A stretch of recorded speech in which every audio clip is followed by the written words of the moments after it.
I have no idea what's going on. If you could hear me, say hello. If you cannot hear me, don't say hello. I don't know. I have no idea what's going on. I think it's 4 o'clock. It's 4 o'clock somewhere. I don't know. You know what? It's West Coast time. It's 4 o'clock. It's 4-ish Horseman o'clock time. Good day to you, sir. How are you? Ni hao ma. Welcome. Welcome. Hello from China. I'm just working, and what I decided to kind of cosplay today. I wanted to just kind of get a wig out, and I wanted to discuss cool customs. You know what I wanted to discuss? I wanted to discuss this. Check it out. Check it out. Check it out. Look at this. Look at this. What is this? Who are you? Oh, Jeremy, special guest. Oh, where's my special guest button? Hold on. Oh man.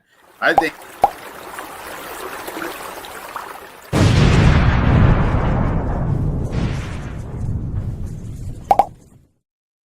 What are you doing here? That's right, baby. What are you doing here? So you interrupt my show and then do... This connection is so bad in China. You do a D13 update. You come on my show and you do a D13 update. He can't even hear me. You can't hear me, can Jeremy, you? I don't know if you could hear me. All I'm going to say is this connection is utter trash, and I can't hear anything you're saying. It is like being on AOL, and the streak continues, and I will be going to Japan tomorrow. I'll be at the Japan Wonder Fest on next Sunday, selling my first ever exclusive Nippon Adventures, hopefully, if it arrives in time, samurai figure. And it'll be available later on. So I'm sorry I cannot communicate with you. Unfortunately, the behind the scenes was good, and this is garbage. So I wonder if I could get the. Let me remove the chat. Is that going to do anything? Probably not. You know what? I love you people. This counts. The streak is alive. And for anyone who's wondering if you can hear me, I just wanted to make sure that you all remember two very important things. It is, I believe, 18,523 days until my 100th birthday, but the road to 50 is sitting pretty at around 261. I don't know. This is taking too long to refresh. My name's Ken Poole. Is this live? I don't know, because I'm on the other side of the world, and China does not like my internet. So what are you going to do? Bye, Chris. Jeremy, if you can hear me, give me a thumbs up. You know what? The video is laggy. I don't even know if he's thumbs upping me. Jeremy, if you can hear me, take me off screen. I love you all. I'll be on next week from Japan. Better internet, better ingredients, Papa John's. Okay, then. And with that, let me bring in my actual special guest for this evening, Dub. Thank you very much for joining me. Chris hijacked the start of our show a little bit there. He was a thief. He was a thief. That was quite a thing to watch without any chat or anything, and just see you very clearly interacting in real time, and him having no idea. That was wonderful. Absolutely no connection over there. But anyway, it was nice to see Chris. We missed him on the afternoon show today, so he's busy out there in China making this stuff happen. So it was great to at least see him. And he says the streak is alive. I think we're going to need an official kind of ruling on that from George and Diego, but we will see. Chris certainly thinks it's alive. What the heck? I say it's alive as well. Yeah. I think I'm in that camp too. So, Dub, thank you very much for joining me tonight. We're going to get right into it because we've got a ton of information to cover. I've actually been off for a couple weeks. 2 weeks ago, we did the reveal special on Wednesday night for Horror of Einsamall. So I was broadcasting, just not on Mythic Conversations. And then last week, I was actually in the studio, so I took some time off because we were like knee deep in just awesome stuff going on. I really just didn't have time to pull away. The remainder of this year is absolutely incredible. Like, there is so much. Eric and I earlier today were kind of going through our reveal calendar. And all I can say is you're going to see a lot of Eric on Wednesday nights for the next couple months. There's a lot of stuff for us to reveal. But speaking of reveals, we revealed, as I just said, 2 weeks ago, the Horror of Einsamall wave. We're going to talk about that tonight. There's a lot of other stuff that's been happening in the last few weeks. So I wanted to just quickly go over some of that stuff because, not only do we have a lot of reveals coming up, but one of the really exciting things is we've got a lot of stuff shipping. I've heard you say before that sometimes you feel like you collect pre-orders, and certainly being a toy collector, you feel like that sometimes with so many different pre-orders. But it's really, really cool to get those pre-orders in. 1 second. Chris is saying, I'm afraid to press any button. Don't want to end the stream. Do I just press leave studio?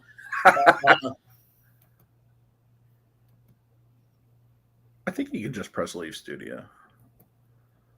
I think you just press leave studio. Yeah. So he's going to press yes, and he's going to leave the studio because that shouldn't, as long as he doesn't press end stream, we should be good. Yes. So let's see. Chris is about to go. Let's see if he knocks all of us out. And if I have to restart this live stream because of that. We wait with bated breath. But as I was saying, Dub, stuff actually arriving is always very exciting. So a couple weeks ago, we had mentioned, we posted this, that the Silver Knight Legion Builder 2 is on the way, which is a very small thing in the grand scheme. This was solicited with the First 10 Years book.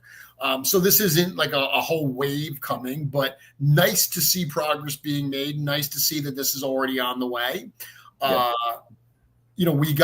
We actually just yesterday got in the All-Stars 6, the container for that. So we announced on the afternoon show that is shipping now.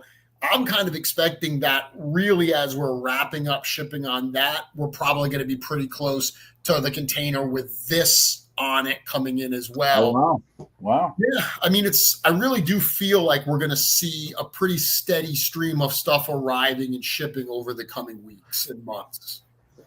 Yeah, I'm excited for more folks to get the All-Star 6. Someone that didn't order the All-In, basically, I guess, is whether they ordered from a retailer or direct and they didn't order the whole thing. That's a really good wave. Yeah. It is. When I was opening it on whatever video I did that on, I actually took the time to really show the growth. Like, that's such a fun wave to show the growth of the line, specifically because you've got two different versions of a faction shield. You've got the very original faction Necronominus faction shield, and then you've got a brand new faction shield, and you just hold those two things up and go, this is the same product, basically. The same thing. It's just what the line now interprets that as. as a modern piece, and but you paid the same price for those two items. And I know there's been a lot of discussion, over the last couple of years about not having as frequent all-stars or whatever the case may be on that. When you open that, and some of those figures I needed, they were some of the last ones I needed. So it was cool to add them. But then when you play with the new knights or the new skeletons, you're just like, wow, this is a whole other level. So I'm happy for more people to get those in their hands, for the retailers to start having them. I think those are going to be some showstoppers for people as that starts getting out there. Yeah, me too. I mean, Necronominus at the start of the year was a really big wow moment for people getting those figures in hand, and this is genuinely the continuation of the Necronominus wave. So I feel like we're gonna see kind of that sense of delight and excitement with the arrival of those, just like we did with Necro. So yeah, that's very exciting. So those are going out now, the singles, and then the tentative retailer street date is August 18th. I say tentative because if we are able to get through all of the direct orders very, very quickly, and we've gotten all the retailer orders out, because that's the other thing too, is, we want to make sure that someone that is in New Jersey that picks up a retailer who picks up their product at the warehouse, they're going to have it right away. But someone who's, on the other side of the country, we need a few days, a week or so to get that product to them in transit. So that's one of the reasons we set the street date. So we might move it up a little bit, but as of right now, we're looking at the 18th. But that's going to be exciting to get that. And then Silver Knight Legion Builder right on the other side of that. And then the big news this week is that the crew's on the way. I mean, it's been a hot minute since we've gotten a new Cosmic Legions wave in hand. I've been playing around with some prototypes for these. These are some special figures. These, I think, are really going to delight some people. That Orvar figure is so much fun. I'm very excited for. I think it's I don't know if I'd say the Poxus wave or the Necronominus wave that really started to show a lot of the new tooling, and it's going to be similar to that. These new spacesuits. Yep. I remember this way. It was PowerCon, right? That this was revealed. The last PowerCon, and we were right there in front, the very front, watching that wave revealed. And I remember specifically the little guy, whatever the little alien, I can't remember his name. Okay. I remember the ladies in the room were very pleased with that little guy being announced. But Orvar looks great. I want these. I feel like are ones I really want to actually play with. I think I'm going to set them up and make them fight each other. And I don't know. There's something about these that speaks to me. I like the colors in them too. I'm very, very excited for this one to get in hand. It is. We haven't had Cosmic since middle of last year, I guess. Except for the Legions Con stuff. That's what we're, But I mean, we've always said that Cosmic is very toyetic. It's we're very much tapping into kind of nostalgia and a lot of the things we love about toys with our Cosmic Legion stuff. So I'm excited to get these in people's hands for sure. And this wave has had a bit of a troubled kind of development process. You're right. We revealed this 2 years ago at this point at PowerCon. And at the time, we were ahead of the game. We had the Ox Crew bodies done. We had them over to the factory, and there was just one logistical issue after another. Not even with the parts and stuff. It was just there was a lot of back end challenges happening that slowed things down, and it just felt a little cursed kind of getting through this. But we made our way through it. Chris worked really hard to, make sure that all of these pieces were the best that they could be. One of the things I love is those domes. Yeah. I always had a little bit of a challenge with the domes on the Tusk helmets. They fit, but you've got to find that exact spot where they fit. And it can be a little frustrating. these fit perfectly. Like they go on so smoothly, and it's all part of the process. Live and learn, figuring out these things for all the years that we've been making toys. Sometimes it still feels like, we're new at this with some of the challenges that come out. Every day is something new, a new problem to solve. So what we were able to solve from those first cosmic waves are definitely reflected in this. And I think people are really going to love these figures. Yeah, and I think they have a lot of crossover appeal too. I don't know why. They look like these could be in any sci-fi scene that you would want. So I'm very excited. I mean, the lizard guys I think are cool. The big beast like that, because I remember how surprisingly big that creature was when that got pulled out. So yeah, this is and I mean, and I know it was you guys were talking earlier today, or maybe it was on the reveal special, and you were talking about the bear, and you said that that is in production. I'm like, oh, we're at the point now where we're going to start having every few months some of these brand new things that we've been so excited about for a long time. Yeah, Rising Suns is in production now as well, which is very, very cool. Barring significant problems, that will be in fans' hands well before the end of the year. Yeah, which is super exciting. I mean, oh yeah. If everything stays the way it is and that ships before the end of the year, which that's what everything's pointing to, it's in production now. I mean, the fact that we'll have shipped Necronominus, All-Star 6, and Rising Suns along with Ox Crew 1 this year will be very exciting. We're working hard to catch up on some of these pre-ordered waves, and we're definitely seeing the light at the end of that tunnel. Yeah, that's exciting. Now, this definitely made some waves when we revealed this last week. So I think this one, especially right on the heels of the Horror at Einsamall reveals, to then drop this figure. And, the first day I dropped a new kind of like temporary cover, I guess, for Mythic Legions, the role-playing game. And, a lot of people noticed that this character, this paladin that was in the forefront of that adventure party looked brand new. And then the following day, we dropped this and announced this. So this, an awesome figure with a not super awesome name. So the nature of this figure is it's meant to be just not a named character, or actually it's meant to be a character that you name. Yeah. This is a playable character. It's a pre-rolled character in Mythic Legions, the role-playing game that we're debuting at San Diego Comic-Con. We airlifted these into San Diego so they would be there on time.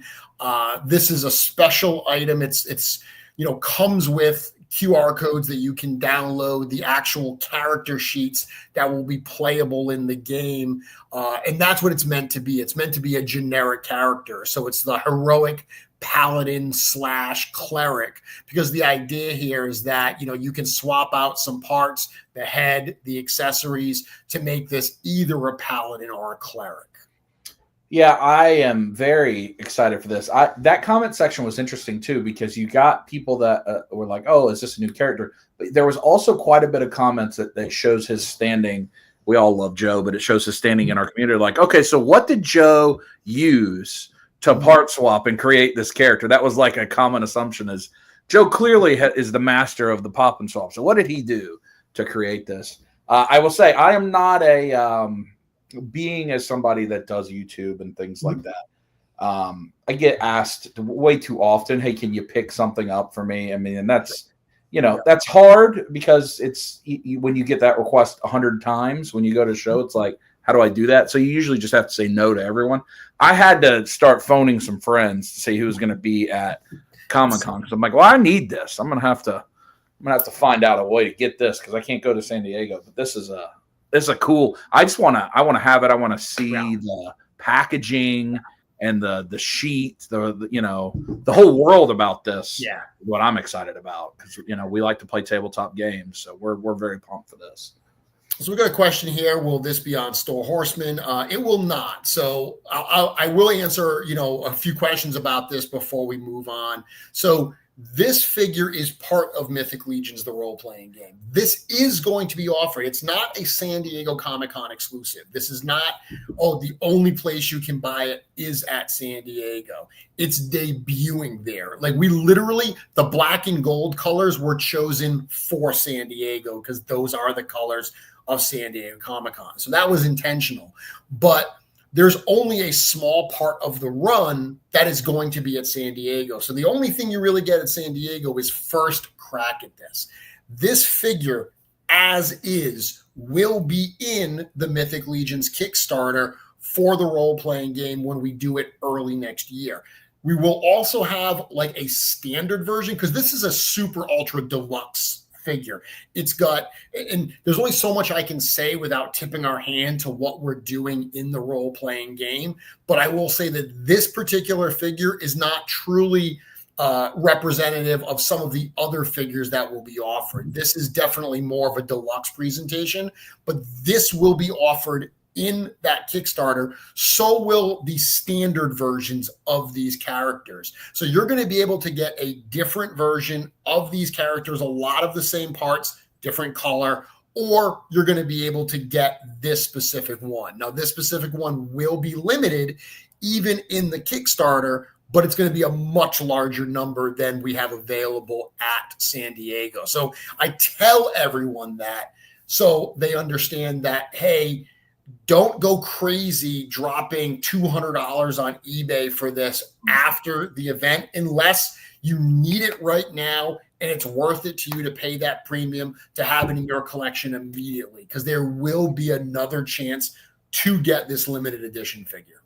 So that sounds like this Kickstarter, when it launches, which I know there's a lot of information coming in the coming weeks, it sounds like, at Comic-Con.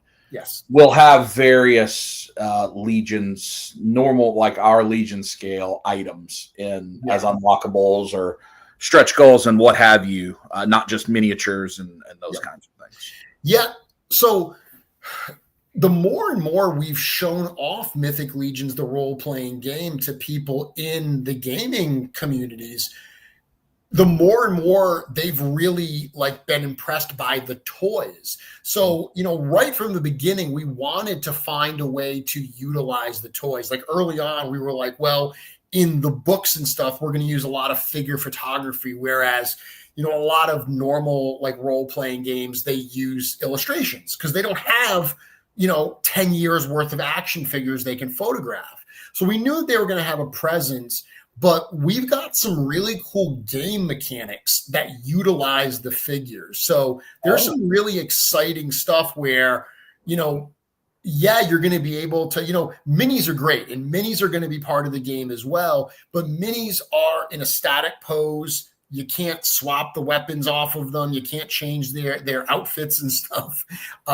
Our figures, you can do all that stuff with. So there's going to be some cool aspects, I think, of just people having those figures in front of them as hand candy and playing with them. But there are game mechanics that use them as well that I really think set Mythic Legions, the role-playing game, apart from some of the other products on the market. So like you said, a lot of information coming, but I did want to make sure that people understood that San Diego Comic-Con is your first chance to get this limited edition figure, not your only chance.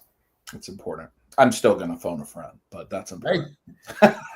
I would too. I will address one thing that you said. You mentioned, I wonder if Joe put this together. So the answer is no. And yes. Eric and I came up with the build for this figure. We went to Joe and told him what we wanted. And he said, "You mean this?" And he literally pulled it off his desk. He literally had it was 90% of what we had just told him. He already had it on his desk. So he was looking into the future. He had already thought about it. He had this ready to go. And we looked at it and we said, yeah, dude, that's literally exactly what we're talking about. So lots of good synergy then. That means the character's flushed out, or at least for the creators, that's good. And the last thing I will mention about this is This does have a few new parts on it. I mentioned during the afternoon show, you can't kind of see it underneath that tunic there, the soft goods, but he does have armored upper legs, which we've had those for a while, like the armored uppers that go into the leather boots. We've just never released them. Like, obviously we've got the fabric pants like we have on Marley. We've done the muscle legs like on the legendary barbarian. We have these armored legs. We've just never actually put them out on a figure. So this is the first time we're seeing those on a figure. Similarly, that faceplate that you see in the chainmail, that's something Eric had sculpted a while ago. We've just never used it. So that's the same chainmail that you get on Enoch and Elijah. So that any of those will fit in there as well. But that's a faceplate that you're seeing for the first time here. That's cool. The growth of the faceplates is going to be an important part of the Absolutely Talk community. I will also say I'm very excited to see the reveal of like the packaging of this and the artwork and that kind of stuff, because this is, I assume it's not going to, well, maybe the San Diego one will be, but I assume this will be in some unique packaging, not just a standard. The one for San Diego is slightly different. It's not indicative of what the final packaging for the game will be. And it's just a process of we didn't have everything ready to go by the time that we needed to do this to get it done. So there's some differences, but not everything is like the actual game figures that are going to be part of the Kickstarter will probably be packaged differently. Yeah, cool. So last couple things that I want to do before we go into this wave. A couple announcements about shows coming up. We're talking about San Diego. That's next weekend. But this weekend, I will be in Taunton, Massachusetts. Our only show in Massachusetts this year, the Great American Toy Show, formerly known as ChrisCon. It's a super fun show. It's a one-day show, Dub. But Chris, the guy that puts it on, who you might have met Chris at Legions Con in the past, but they make it a point to have entertainment during the show. Like, they have a stage set up and they're on the mic the entire show, doing giveaways, doing trivia, just all kinds of stuff like that. So it ends up, when you're in that room and you kind of walk around and you do, because it's not a huge show, you walk around, you do the floor. It's cool to just hang around and engage and stuff. They also have all these big diorama stuff, and they bring all these dials and set them up in an area where you can like take photos with your action figures and stuff. Oh, cool.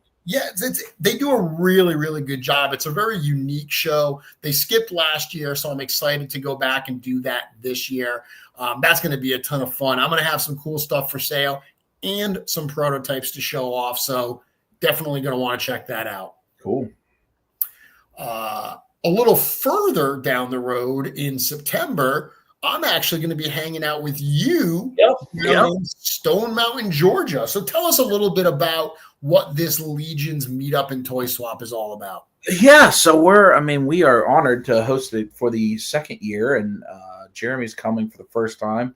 So it's at Charlie's, which if people watch my channel, they've seen Charlie's a lot, but a place a lot of people are familiar with is Frank and Son. So Charles is a guy that grew up and worked at Frank and Son for a long time, and so he started this on the East Coast. Very similar. Charlie's has grown significantly since even the last year when we did this. So it is an indoor nerd flea market type of thing. It's got permanent vendors, and then it has event space and pop-up vendors. So we will have the whole event space, and we're going to have somewhere around 15 Legions Con-esque type tables with dioramas, 3D prints, that kind of thing. There will also be a full-fledged toy and action figure swap happening at a different space in the place, so people can come shop. We're going to do some of the kind of things we're talking about, some entertainment, some discussions. Ginger Kid will have a full assortment of Legions. It looks like by this date, as long as the street date on All-Star 6 holds, they'll probably have that for sale there and various other things. It was really fun last year. I was actually quite pleased with the turnout. I think we had several hundred people that came through It doesn't cost anything to get in. It's free to get in. So it'll be a good time. So I think everybody's excited for that. And I'll announce another vendor tomorrow. So over the next several weeks, I'll announce the different folks that will be there. We are working on a few things that are new and not shown before. So lots of fun to be had there.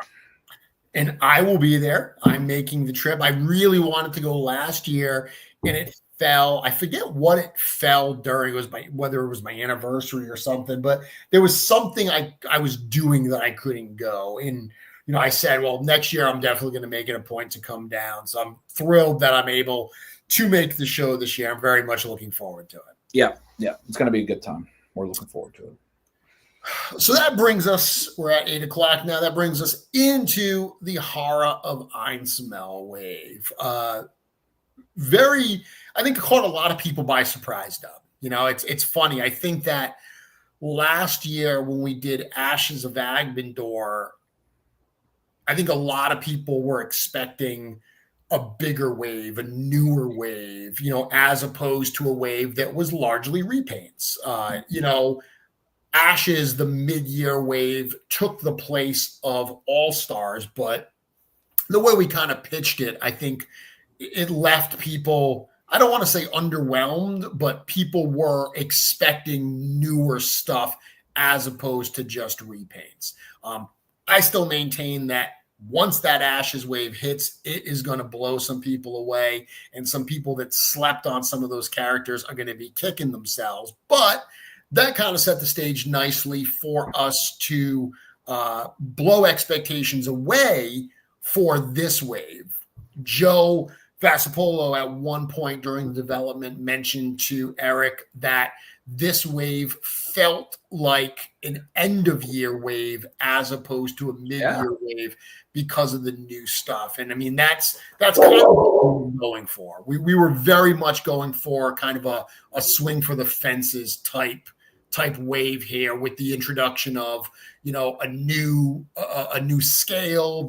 Obviously we got the Werewolf, an accessory set, so a lot of stuff to really like here. But we started it out with this character here, Halvard of Frostfur, a character, the first two characters, Halvard and Arain, similar to things we've done in the past, right? And we've done barbarians, we've done Viking-like characters, we've done female knights. But I think a really cool use of parts and a really good use of a few new parts that really flesh these figures out. So tell me a little bit about, your impressions when you saw Halvard.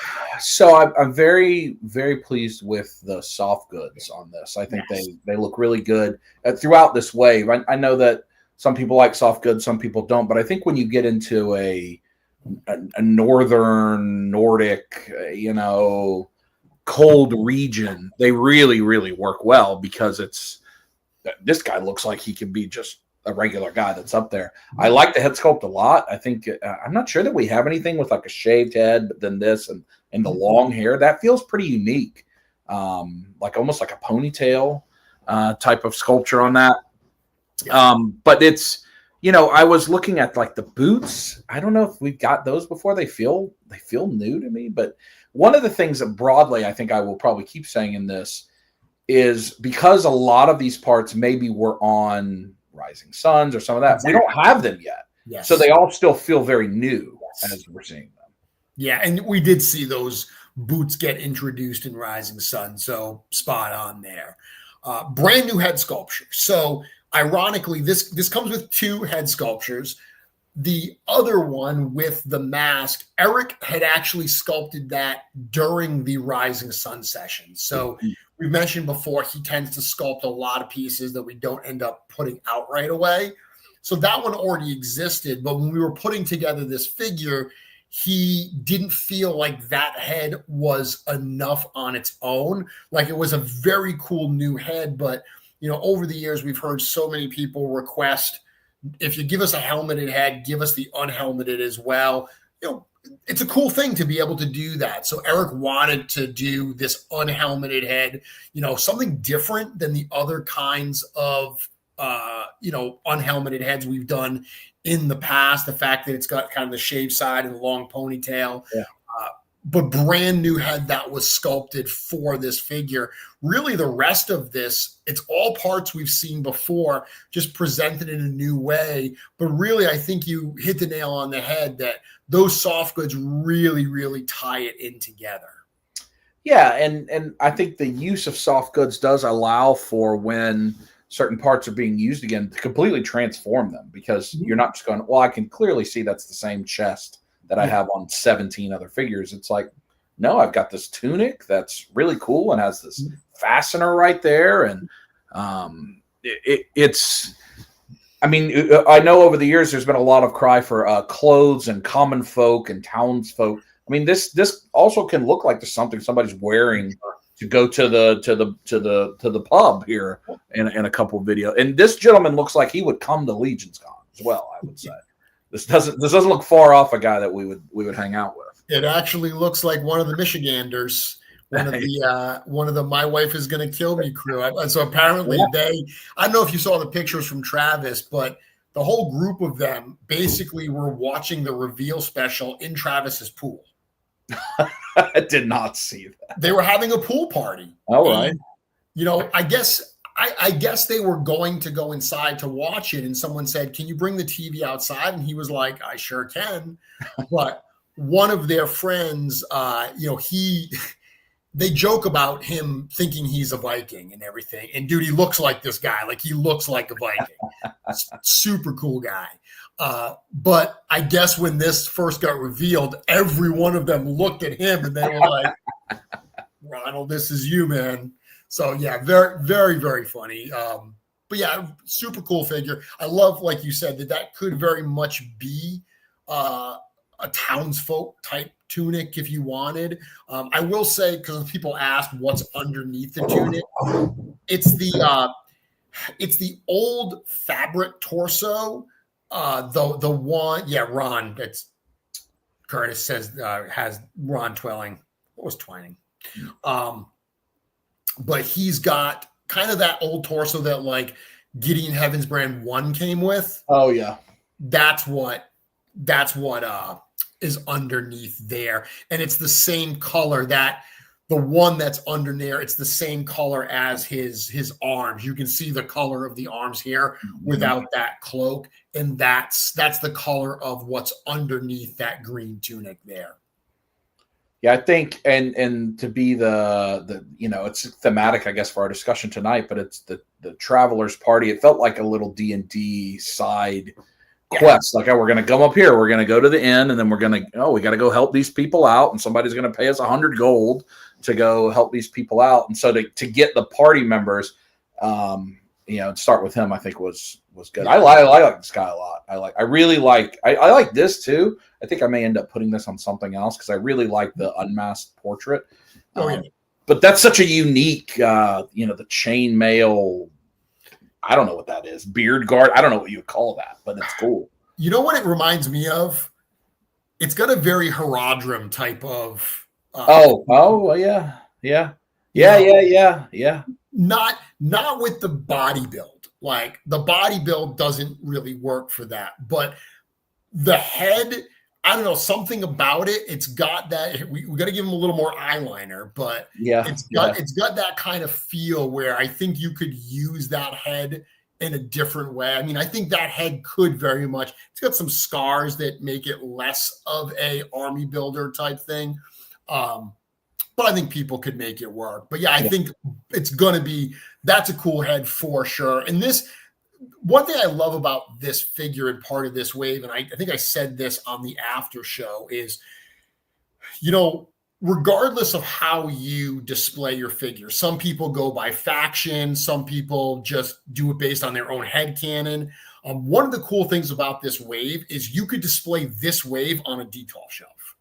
Like, because these characters are all self-contained in this specific story, so these could all go together. Or, you could put this guy with your Broder of Bjorngar and your Atlas the Conqueror and your other members of House of the Noble Bear, and he's absolutely going to fit in. Yeah, I think that's cool. Accessories and the full loadout. Before you said that was a new shield adapter, because I think that the previous image was up before you said that, and I was looking at that thing on the reveal going, is that a classroom school bell? What is that? Like what? That's an unusual accessory. Yeah, it's funny because it's really hard to see exactly what it is in these photos, but like checking it out last week at the studio and seeing the way the shield fits on the arm with that, it was very, very cool. It definitely made the shields feel like they fit better. Yeah, I think it's good. I mean, because any of us that have collected this line for a long time have had shields that have fallen off their wrists. Yeah, for sure. Over the years. So this looks like it will solve that issue pretty well and put it in a more appropriate place on the forearm. Yeah. So I do have a comment here that I will read. So Ruben is saying, and I'm assuming he's saying that it would have been nice to see the new articulation on these figures. So one of the things that I will absolutely address is the 3.0 articulation, the double joints. That's not something we're going to see on every figure. You're going to use that where appropriate. One of the things we're trying to do is minimize the new tooling in a wave, not only for the very realistic cost aspects of it, but the more new tooling that we put in the wave, the longer it takes to produce. Yeah. We are many times our own worst enemies when it comes to that stuff, because we get so excited to put so much new stuff in a wave that I've said this before, a lot of other toy lines, they might introduce one new buck in a wave. Look at Rising Suns. It was, new 2.0 parts, new barbarian parts, new dwarf parts, a bear, new ogre parts. It's like there's so much that goes into it that any of those delay, having a problem, delays everything. So, we already knew we were going to do a whole new scale in this particular wave. Redoing all of the fabric parts to be different than what we already had in the library would have been a cost, reality. It would have hit the cost. And obviously it would have slowed down potential production. So that's one of the things that we are doing is we are looking, these are still new parts. These are still very, very posable. We're not just going to go all in on these, double joints. We're going to use it where appropriate. It's another tool in the toolbox. Well, and I think, at Legions Con, when that 3.0 body was revealed and some of that was talked about, it was, it was not a universal, not everybody wants that. That was an interesting thing. For sure. Being somebody that, is pretty prominent in the action figure community and kind of collects a lot of different stuff and hears a lot of different stuff. For me, articulation is not super important, actually. It's not a thing that I worry about. Now, I do intentionally buy certain brands that are way more articulated for things that, in my mind at least, I say I'm gonna set up this incredible photo shoot or whatever. I never do it, but Mayfex and those kinds of things. But for the things that I display, I don't care about that really, because I want to find my desired display and I put them here, and maybe I change it every once in a while, but it's not often, and I want it to look good. So I think, there's always going to be a balance in a line like this, because this is the customizable nature, the pop and swap. That's all very important to a large number of the customer base. So because there is quite a bit of that new articulation in some of these figures. I think as we get into some of the later ones, and then the brand new buck and scale, which I'm super excited to talk about. Obviously, you know what I am going to say. I need in that. You are totally right, though.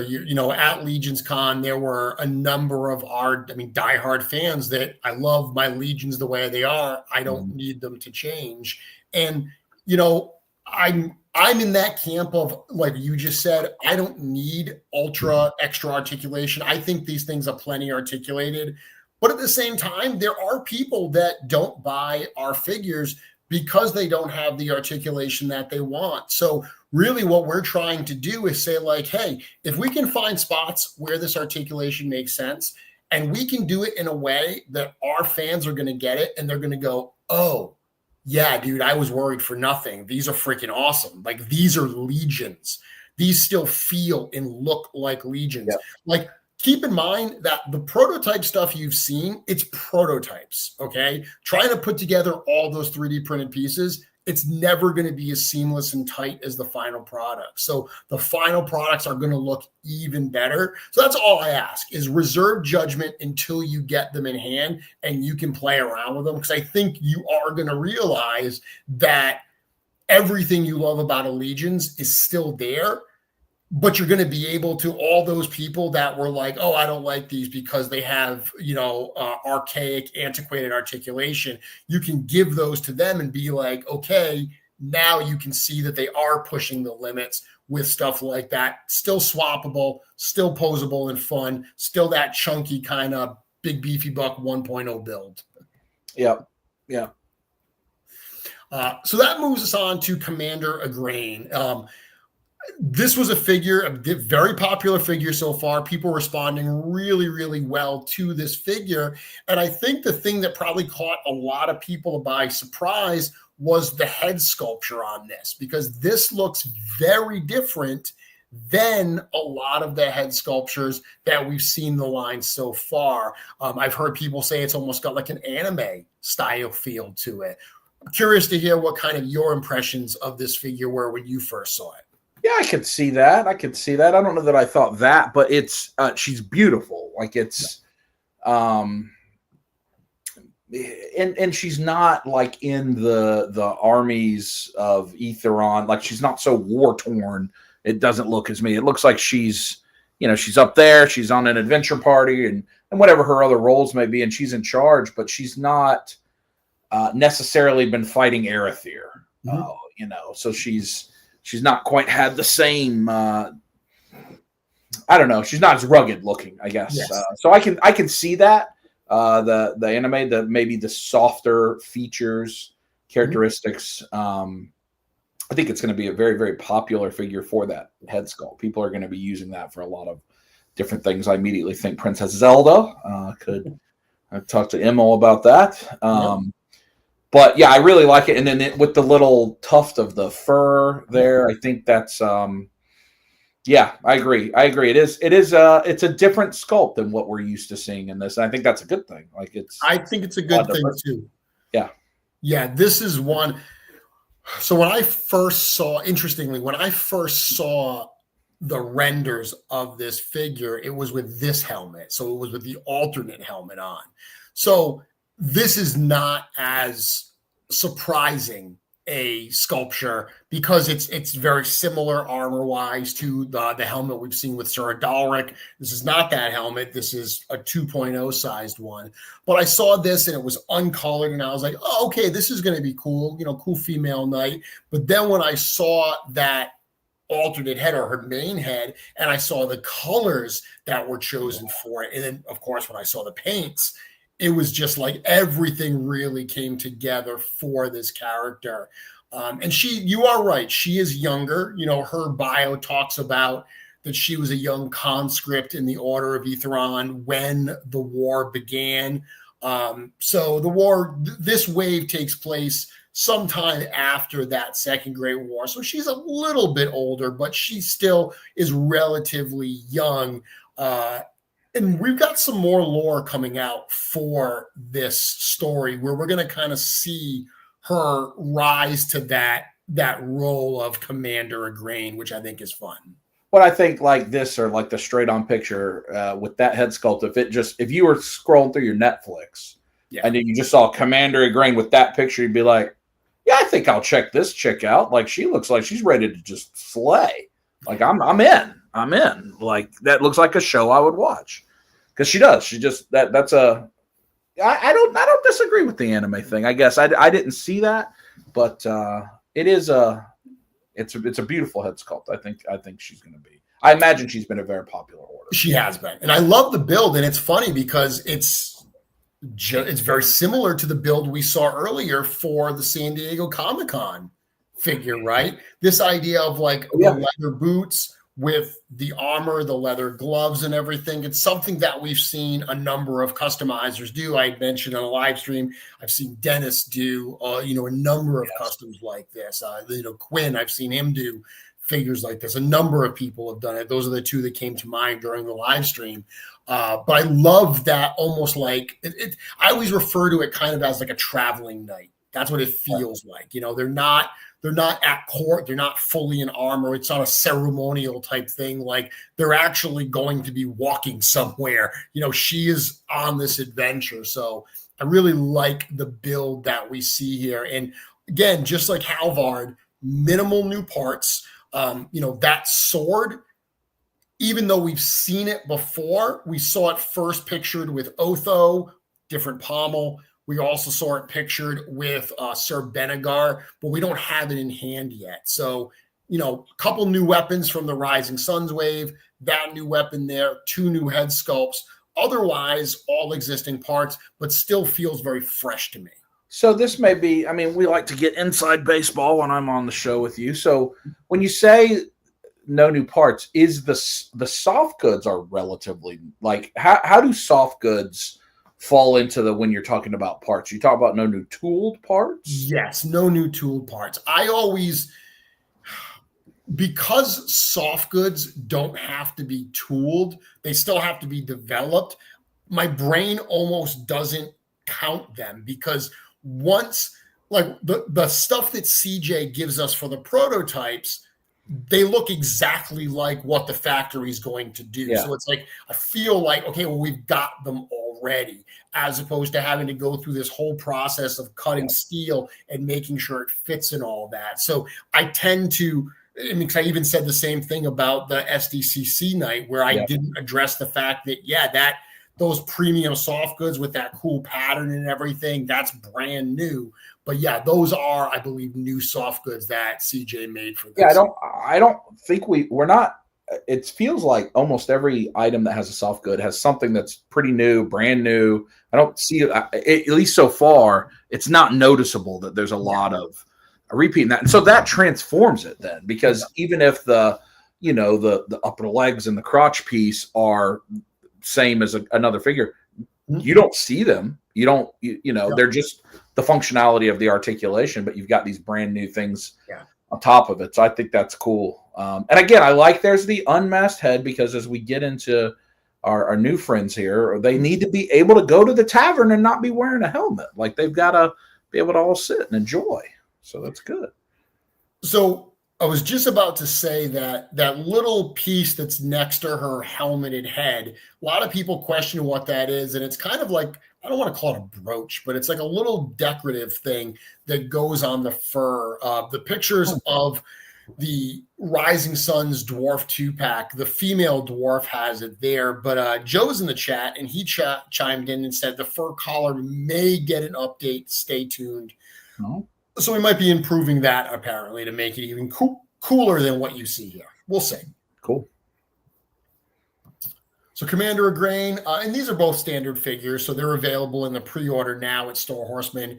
The standard figures are $42. So both Halvard and her will be $42. And this was the point where we kind of shifted the presentation a little bit, right? Because we had seen 2 characters. And I think at that point, people were probably expecting, okay, well, this is kind of a repaint wave with some new heads. That's probably what we're seeing here. But then we announced, okay, the new location, the new race, the new faction, the new figure scale. We gave everything with this figure. Probably my favorite in the wave, to be honest with you, is Burris Burger Story. So this has been a popular one. I mean, from a number of different perspectives. The customizers are thrilled to get a new scale to play with, something brand new that we've never seen before. The dwarf fans are excited because it kind of looks like a little dwarf. I mean, everyone's excited because it's a tribute to Curtis. Obviously, that is the biggest selling point we've got here. But I'm curious to hear what your thoughts were for this little guy. I love it. So I will, behind the scenes, we had already bought tickets to see Jurassic World that night. So we're in the movie, and I'm not being a good moviegoer. I'm like glancing, and I'm waiting till you post it. I'm not watching the video. I'm waiting till you'll post the picture. And then I see this, and I'm like, that looks like a cool dwarf. And then I scroll, and I see the side by side. I'm like, I'm turning my phone upside down. I can't handle a new scale reveal when I can't see what's going on. And meanwhile, somebody's getting their head eaten from a dinosaur, and and I'm like, but look, this is gonna be a hobbit. It's gonna be a hobbit one day. It's gonna be a halfling. I don't care what it's called. We're getting close. We're not far now. I love it. I love the smaller scale. I like his big nose. This guy, I think the portrait on this guy is really good. I think the scale is perfect. I wasn't sure, even when we were just watching it, rewatching through this earlier, and Natalie said, well, where's the dwarf compared to him? What's the difference in size? And I was like, that's a good question. I think it's, and then Joe got him out in the Joe cam and showed it. So I think he's the right size. And it looks like there's a little extra articulation in some of these points, maybe. I don't know. I'm super happy with this. I don't know why. I love huge things, but I really like little bitty guys too. So I'm not sure.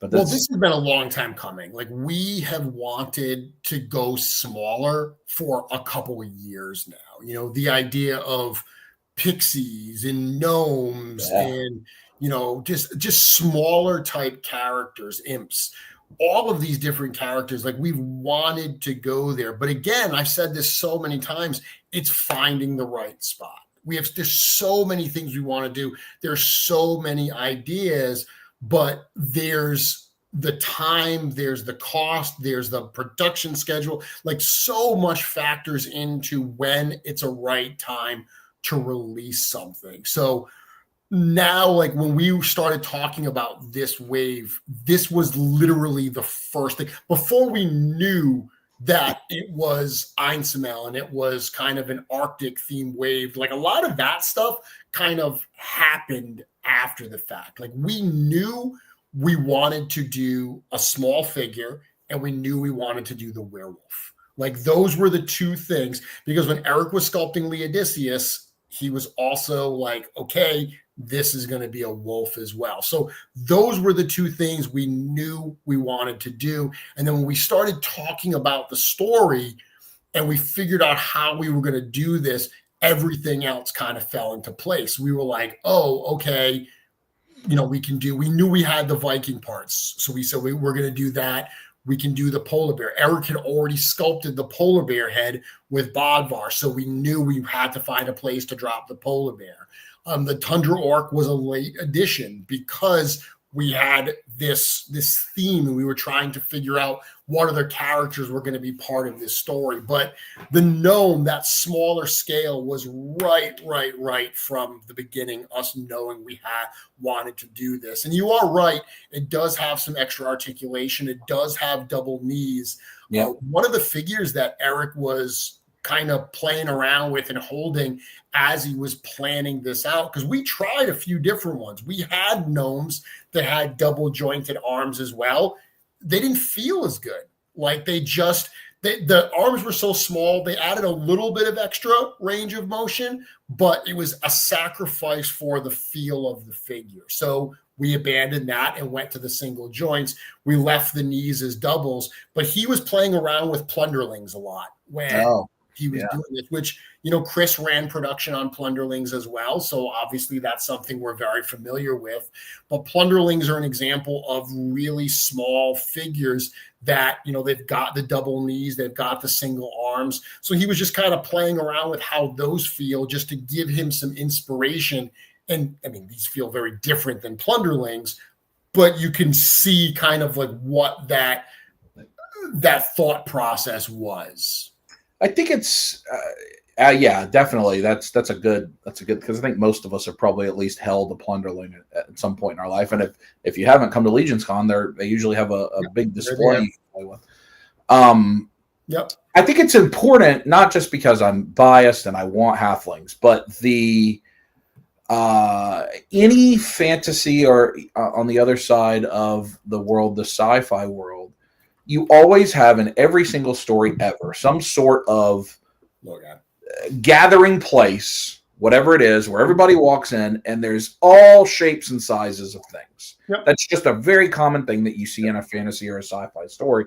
And so to have the littlest guys that can stare up at the trolls or the dragon or whatever one day is such a necessary thing, I think, for world building and storytelling.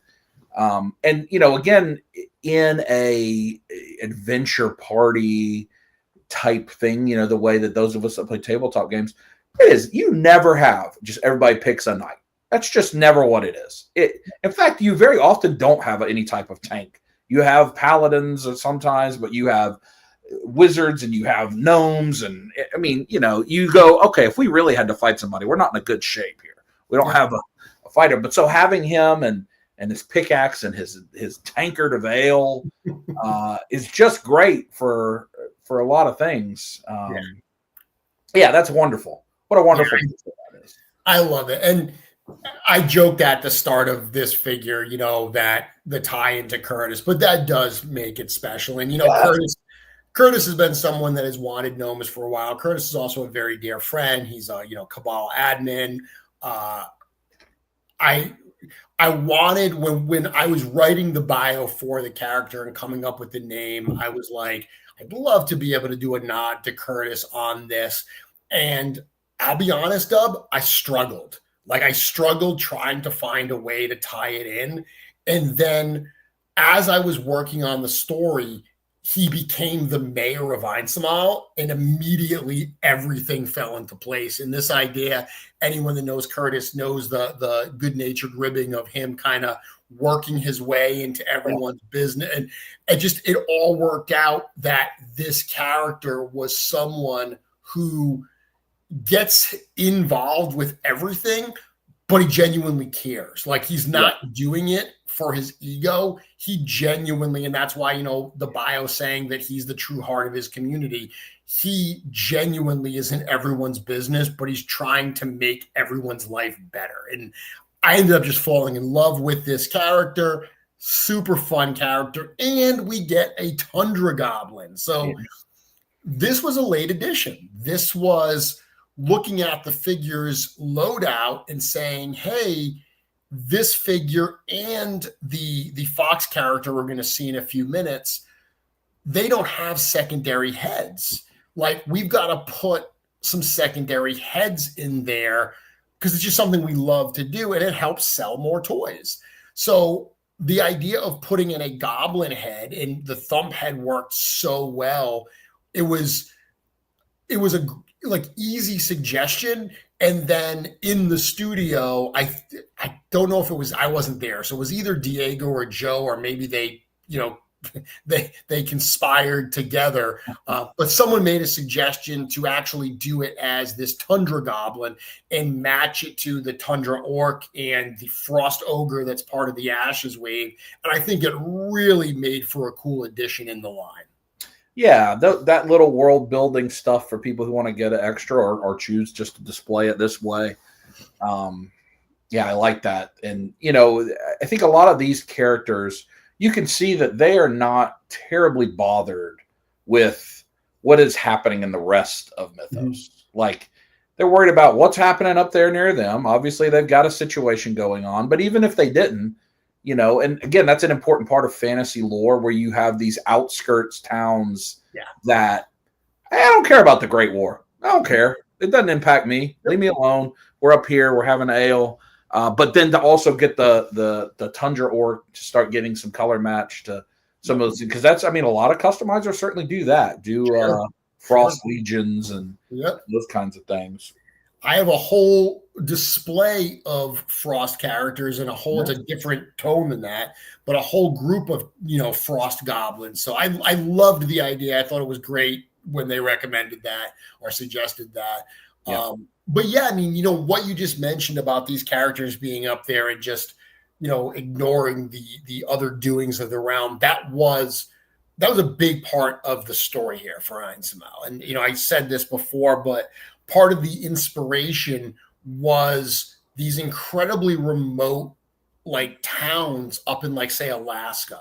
You know, I remember seeing that movie 30 Days of Night, where, the sun goes down and it doesn't rise for a month. And they're like, if something goes wrong, you're trapped. Like, you depend on your neighbors, and that's it, because no one else is coming to help you.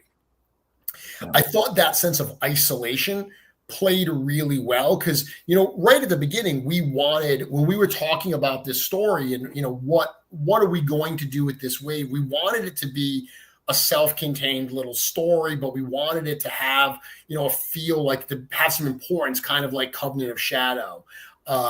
And then we started talking about, well, what if we do a horror story? Like, what if we do, because again, we knew we had a werewolf.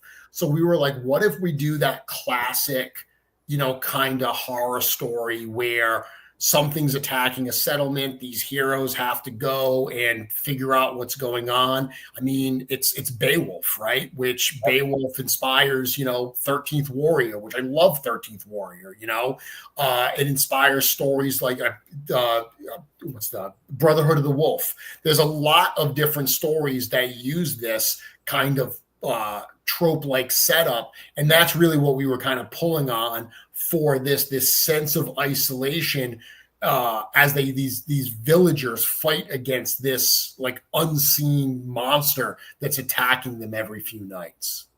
Well, I think it's cool. We talk about world building a lot in our displays and with the figures, but now that we have literature coming out that we're all excited for, to have other areas that you learn about that can one day be a part of the bigger story, because the mayor shows up and does something cool and we're like, this is awesome. Because we've learned about him in his little self-contained story. The world building, I think, is even cooler in that regard, because you get to learn more about him. And I think one of the things I'm most excited about this is, I think you mentioned that there's a lot more to this story in the book that you didn't reveal, or in something, because it's yet to come, yet to be told. And I like that. I like that there's, it's not just here's a couple bios to sell figures, but it is a fully fleshed out thing. And that was one of the things. So we got a lot of feedback after the show about how much people enjoyed the way we presented the characters. The fact that there was a very narrative driven aspect to this. And it's funny because we wrote the story like as part of fleshing out all these characters. Like, before I wrote bios, I literally wrote the story framework. So I understood how all these characters worked together, how they all connected, and then we wrote all the bios. But we didn't do it saying like, oh, we really want to present this in a narrative fashion. Like, we kind of did that. I mean, it's not the first time we've done it. Heck, we did it with Ox Crew. Like, Ox Crew was presented very much in that exact same fashion. So we've done it before. It just happened to work here, but it really, really resonated. Like, people really seemed to enjoy these characters. And I think it was similar to like when I read that Covenant of Shadow chapter on this show a number of years ago, or a year ago or whatever, where people immediately were like, okay, now I care about these characters because they have a voice and they have a purpose. They're not just a cool looking toy with a bio. So that seemed to really resonate here as well. But you are right. There is more. We've told kind of the whole story, but just at a very high level. We didn't flesh everything out. We're going to give you that fleshed out story very soon. Yeah. And I mean, I think I can speak for a lot of the community that we're thankful to you and your work on that, on the elements of building out these characters, because we're fans, we're into it, we like it, but it makes it resonate more. And I think from the business side, it's an important part of selling. I mean, sure. I had literally zero interest in buying a McFarlane Superman toy. I saw the movie and I went to Walmart and bought a McFarlane Superman toy because I'm like, I love this movie and I really like the way I'm getting this toy. The first time I bought a McFarlane toy in like 2 years. And I can't believe it was like $37. I don't know when that happened, but I bought it and I was happy because I felt a connection to that character in a small, less than 2 hour story. And so to get that, and I know you're working very hard on that. And I think it's, I know you probably get asked quite a bit, when's the book? But I think that also should be, I hope is prideful for you. You should take pride in that. Because people are very excited to dive into this and to let their story be more filled out, and not just their head canon, like their the real canon. To that point of you seeing a movie and then going to buy the Superman figure, you know what figure I did that with? What? Good Robot. Oh, did you get the good one? The Yes, the good one. Me too. Yes. I don't have it yet, but me either. As soon as I was done seeing that movie, because I saw it on You watched it on the plane, didn't you? I think I did, yeah, I did. But I'd seen the figure, and I'm like, oh, that kind of looks cool. That would fit my collection. But it was a $200 figure, so I'm like, yeah, well, not for $200. I'm not buying that. And then I saw the movie, and the minute it was done, I was right on Big Bad Toy Store. And I was like, buying that figure. Yeah, it's the power of connectivity to whatever the source material is, right? A good story. It's why all of us have any of it is because we felt connected to something from some period of our life. And I think one of the main chief differences that yourselves and some of the other independent, we're in a great world of independent toy makers right now. Sure. But you guys are really building out stories. It's not just, here's a cool robot toy. Do you like it? Like, that may work, it may not work, but when here's a world that we're going to continue to invest in and continue to pay off things and reveal things. So I know we got on a tangent, but I appreciate your efforts on that. And this, I really felt that. I mean, I went back, I didn't watch it live. Like I said, I was in the movie, and I still didn't fast forward. I actually was invested in hearing the story, then hearing the discussion around how the character was created, when I could have just fast forwarded, and I didn't. So it was, I think, at the high point so far for that stuff.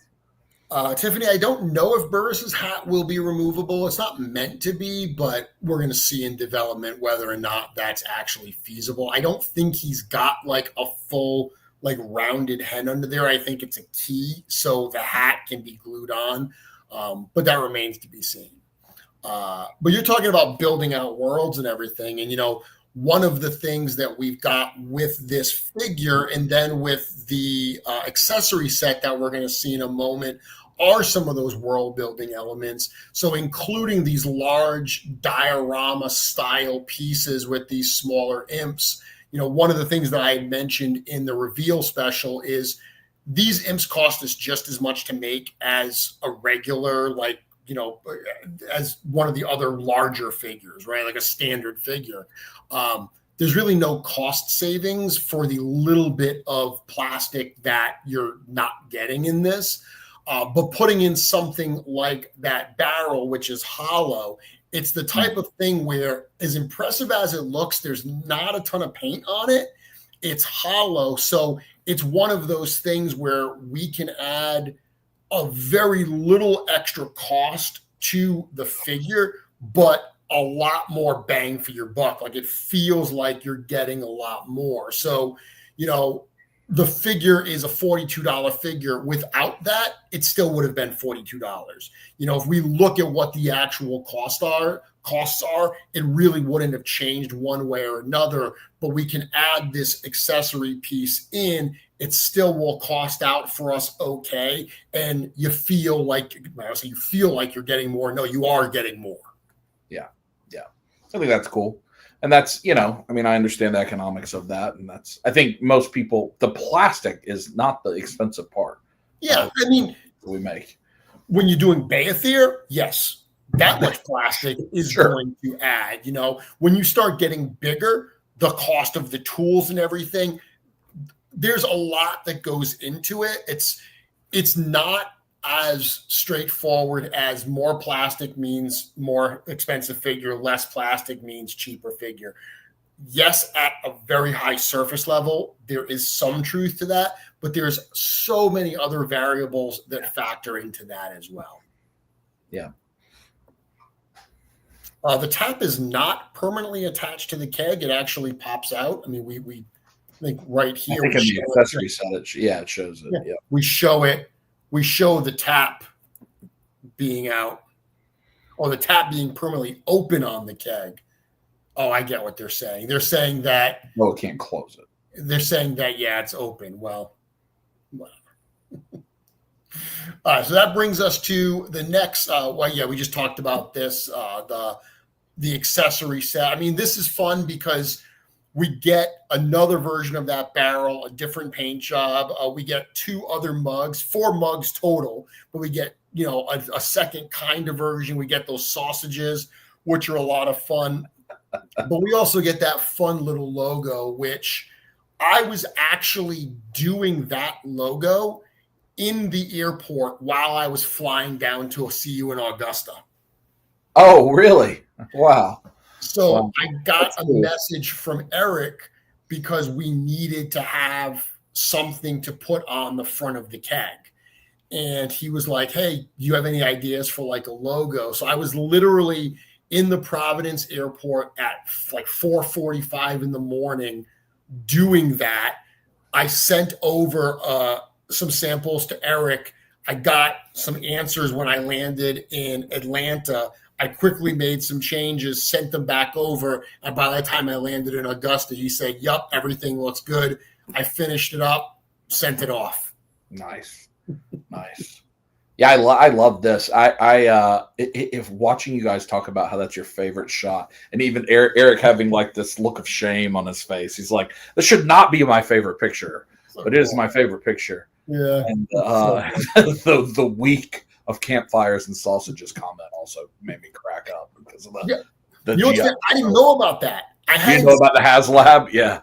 I had seen the HasLab, but I hadn't dug deep enough in to see those things. So when he said that, I quickly put 1 and 1 together, but I hadn't even seen that because I made a big deal about the sausages. And had I known that we were the second toy company to release sausages that week, I probably would have de-emphasized some of my enthusiasm. Oh, it was great. And all over in the world of action figure YouTube, the people that do news, like sausages was in everyone's headlines. Like, oh, it's sausages week. And I was like, what a wonderful hobby sometimes. Oh, I love it. Like that. I love that shot from Trevor. If Trevor's in the chat, once these are here, I need a Trevor shot that has all of our various this stuff. The grandfather clock and the Frankenstein's table and the safe. I want to see what someone's house looks like that has all those. I believe he can do it. And it may be Curtis's the mayor. It may be his house actually that would have all those things. But this is great. I mean, what a fun accessory pack this is. It is. And yes, Tiffany, the barrels are exactly the same size. They're the same sculpture. I mean, we're not gonna tool up 2 different barrels. So it is 1 barrel, just painted differently. So that brings us to Jakul Iron Bones, originally named Joe Cool. I don't know if you heard me talk about that, but so Joe Cool, J-O, it's like the O with the little line through it, J-O-K-U-L, I think it is. It's like Nordic for like a jagged icicle. Oh. And I was like, oh, that's a cool name. So we kind of tweaked it a little bit. And we originally it was J''O''K''U''L''. And I never actually said Joe Cool out loud. And then George gave me crap about it and was like, did you really name this guy Joe Cool? And I was like, ugh. So that's why we changed his name to what sounds more like Jackal. Jakul Iron Bones. So Tundra Orc, we saw earlier the Tundra Goblin, same exact skin tone also as the Frost Ogre from the Ashes Wave. This is one that Eric Miller painted. This is one, Dub, that does have that 3.0 body with the double jointed elbows, the butterflies, the biceps, all that fun stuff. Yeah, so this will be our first orc that has, because that's on the, I can't remember, the kind of creature guy that has that full 3.0 treatment. Yeah. The cackler, that guy. Yeah, I'm excited for this, and I'm interested in all of the attachment situation there on the upper torso, like, because I think some of that's head attachment, right, and some of that's shoulder, like pauldron. Yes. So the ones that are closest to the head, those are new like helmet attachment pieces. Let me see if I can have a better shot of it. So you can see them there. Mm-hmm. Those are new. They're almost look like trees. They look like branches kind of that are coming out. But then what's going on with his shoulder pauldrons? Those are the shoulder pauldrons from Tharnog that normally have the big moose antlers, but instead they've got some of those other helmet attachments from like the ogres. The ogres, yeah. That's so an interesting reuse of parts. It changes it up. Yeah, when you look at it from the front, it really casts an interesting silhouette. Yeah. And I like the bone, very bone themed throughout. Yep. Bones, the bone weapons, and I like that. Is that portrait new? Is that? It is. So that portrait is brand new, and there's a lot going on. Like when you actually see it, it's a little tough to see, but like he's got a helmet with kind of like bone grafted onto it, but then like even at the ends of the jawbones, there's metal like sharp pieces there as well. So there's definitely a lot going on with that new sculpture for sure. You know, this is one that without a doubt, when you see this in person, it's going to be a tighter build. You're going to be able to, you know, position him to be a little chunkier and everything. But I think this is going to be one that in hand is going to be a lot of fun to play with. And in size, that's a standard size. It's not a brute size. It is a 1.0 figure. It looks very large because, you know, especially with the shoulder pads and the helmet and everything, it looks big, but these are 1.0 parts. If you look at the wrist guards that he has there, those are the wrist guards from Atlas the Conqueror 2. Okay. So you can start to see some of the pieces where you're like, oh, okay, his waist area there, those are from Scapular 2. So you start to see some of the pieces that are on 1.0 figures, and you can start to figure out that, oh, okay, this isn't a brute or an ogre or something like that. Yeah, he's cool. I mean that shot where he's on a like throne. The kind of scene shot probably shows off some of that added articulation too, because he's sitting pretty naturally in that. Whatever Trevor has for that. Yeah, this one you can see some of the added, you know, pieces there. Yeah.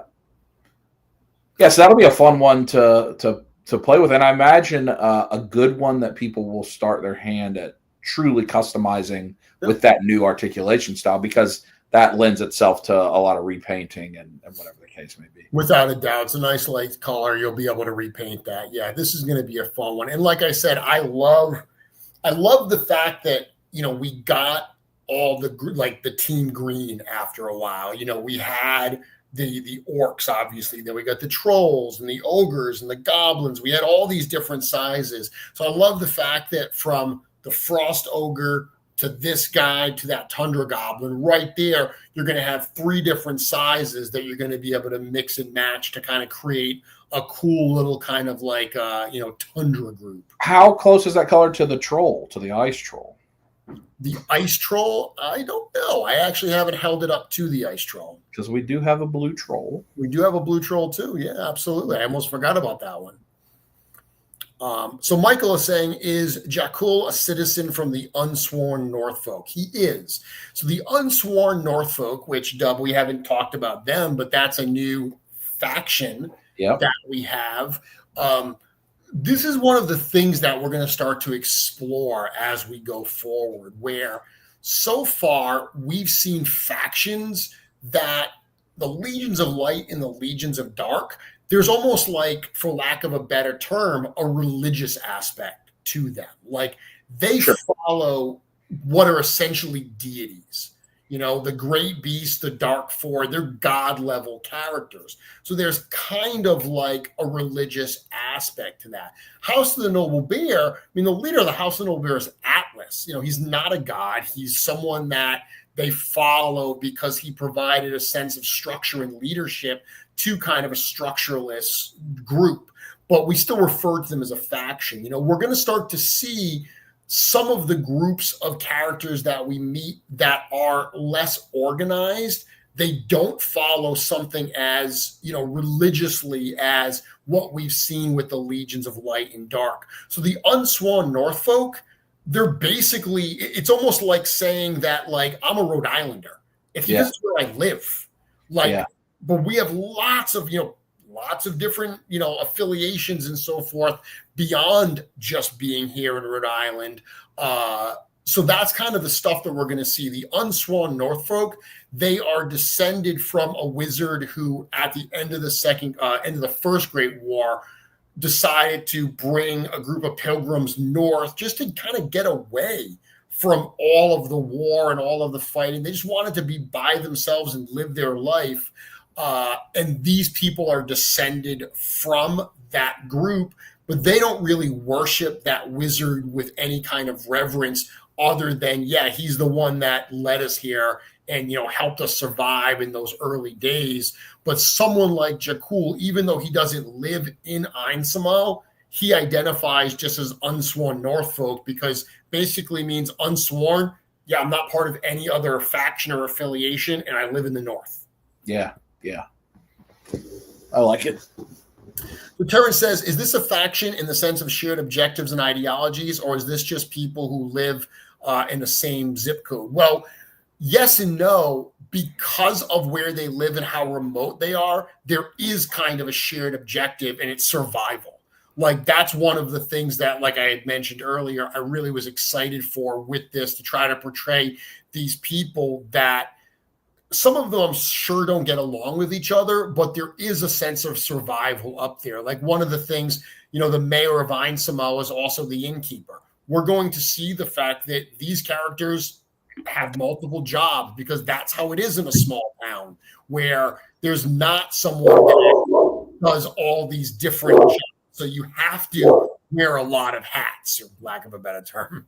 Yeah, I think that's it's in the world building, and I mean, you think about a guy like that, even in a little micro civilization, that's you're still going to have this guy out in the woods, who, even though I'm equally not aligned with you, Mayor, but I'm also not on your side either, necessarily.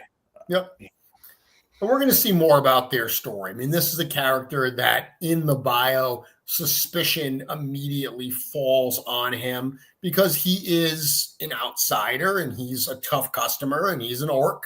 So there's definitely some suspicion that falls his way, but there's more to his story and how he interacts with everyone. And of course, we end up finding out that it's not him at all that was the cause of this drama. Yeah, poor guy. Just blamed for something he didn't do. You got to watch Rings of Power and make you feel for the orcs, which, as you know, gives you a little feeling for them. It does. So, very popular figure in the wave. This figure is running neck and neck with the werewolf, or I call it a werewolf for lack of a better term. We're going to talk about him in a few minutes, but with the horror of Einsamall himself, this is running neck and neck for popularity. This is another new imp scale figure, Ber Frostfur. So this is one that you mentioned at that Cosmic Legions reveal, people loving that little guy, Ukha. This is one that you could hear like a collective sigh of, "Aww." Absolutely. I could hear the real sigh of that in my house. That was an actual thing that happened in my living room. Natalie went, "Oh, look, it's so cute. Look at that guy." And contrary to popular belief, I did not press for this. Like, everyone knows I love my fox characters, my kitsune. I did not say, "Hey, Eric, can we get a kitsune in the line? Can we get a fox?" He wanted to do a critter, because when we were talking about what he was going to do with it, we knew right out of the gate, we wanted to not just do one imp figure. We wanted to at least have two, so there could be some mixing and matching. Because one of the things we talked about is we're still figuring out what the compatibility with these figures will be.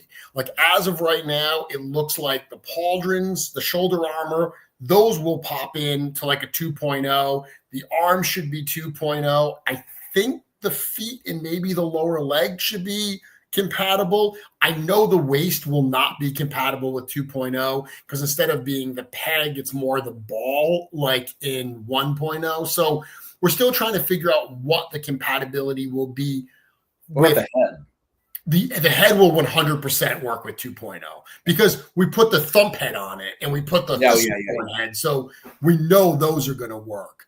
But I know for a fact that the imp scale will work with imp scale. So right out of the gate, we didn't want to give people the gnome and nothing that they could mix and match and swap with. So having this character, this Vulpine character as well, allows for that mixing and matching. So I knew that Eric wanted to do a critter. He wanted it to be, because at this point we knew we were doing the Arctic theme stuff. I knew it was going to be kind of an Arctic themed character, but I did not push for the fox. I was thrilled that he went there, but this was all Eric. Oh, it's the figure of the year it releases. I mean, I'm already telling you that's what it's going to be. And I think that head, we're going to see as an all-star of repaint, for sure. Custom. We're going to see that frequently, which I'm excited for. I love this guy. I mean, his little staff, I like that. I mean, he's not like he's carrying some big battle axe or anything like that. He's a scouter, right? He goes out to track things. Yep. That backpack is fantastic. Yep. A lot of little stuff like that. That backpack, the frying pan, like just these little accessories, a lot of this world building type stuff. Because again, what kind of weapon do you give this character? We gave him that little dagger, which, I did the same thing when I made my little gnome figures, my customs. I gave them the Mythic Legions dagger because at that scale, it looks like a little sword. It's like a little halfling, sting sword. Sting, yeah. So, I mean, that little accessory worked really, really well there for this. But instead of, outfitting him with a crossbow and, all weapons from our existing armory, giving him these new parts like the backpack, like the frying pan, I really think it, we've said world building a number of times. I think it works really well. He and Leodicius are going to be best pals. They're going to hang out together and be best pals in my world. I mean, I just, this is what fantasy is this kind of stuff, and you get into weird critters and obviously because you see that so often with customizers. But I was thrilled. Didn't expect it. It's been a long time since Thistlethorn. Yeah. Well, quite a while. So it's and there you go. There's that one. Yeah. Speaking of Thistlethorn, and he arrives.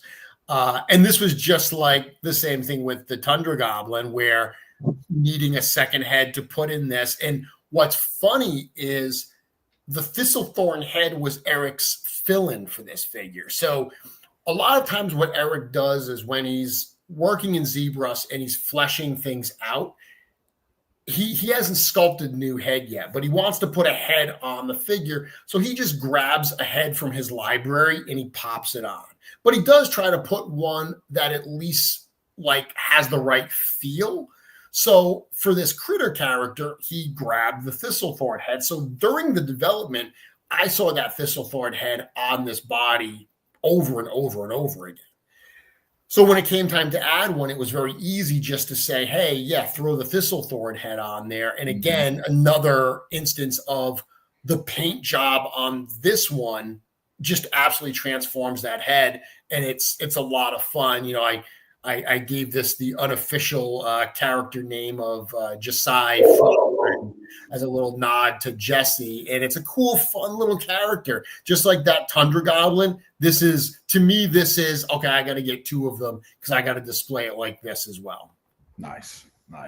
Yeah, I think so too. I mean, in the campfire and having the little area where you could use a tea light candle underneath there. And look at this picture. I mean, that's just. I don't know if we said this in the reveal special, but did you see the part in the reveal special where Joe put the tea light on? Yeah.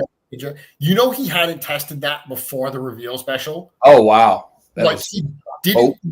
Yeah, like he literally just got that idea and was like, I hope this all fits. But it looked so wonderful. Like when he shut off the lights and you could see it glowing, it was such a great way to illustrate how it could be used. And it was just one of those kind of Four Horsemen magic moments where things fall into place. Yeah, I like it because we also have the torch in this wave, which I think we have had before with the dwarves, Rising Sun's wave. Yep. Yeah, but having those pieces too, especially in an Arctic setting, we're looking to figure out what's going on setting. I like that, but I mean, I also am appreciative of this guy. It looks like you can store almost everything on him. Most everything, at least. Yeah, so you might have a hard time because the belt is so small. Yeah. So you might have a hard time because you can put the little dagger in the side pouch to clip on both the little pouch and like the dart thing. Once the production figure is in hand, because I know Trevor had a little bit of a hard time fitting all of it. Once the production figure is in hand, you'll probably be able to do it because you'll have a little bit more flexibility. Of course, Trevor's always worried about breaking something, so he's got to be a little more careful. But the frying pan does hang on the hook on the backpack, and the walking stick goes in that little loop. Yeah, I appreciate that. That's there are. I love it when a toy will do that. Will give you the storage for your things so that they don't go in the inevitable bin of heads and hands, never to be seen again. Yeah, I like that. This is my favorite. This is your favorite. Absolutely. Yeah, he's a fun guy. Good little guy. I just like fun. I just like fun. Oh yeah. Not everything has to be the war. He's a fun guy. He's a fun little figure. He's going to be fun to play around with. And when you read his story, he's a cool character too. Nice. So that brings us to probably the least surprising figure in the wave. A lot of people had guessed that we were going to repaint the bear. We were going to do a polar bear.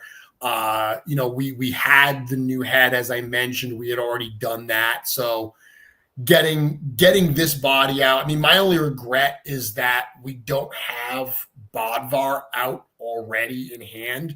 I was playing around with the Bodvar prototype. When I say prototype, factory sample. So not the 3D printed, but the actual one fully injected, fully painted from the factory. I was playing with that at the studio. That is a slog level surprise. Like when you get that in hand and you feel the weight, it's got that heft like slog has. The motion on the head, being able like just being able to move that neck and that head, it really makes Bodvar a very expressive figure. So playing around with that got me even more excited for this figure here.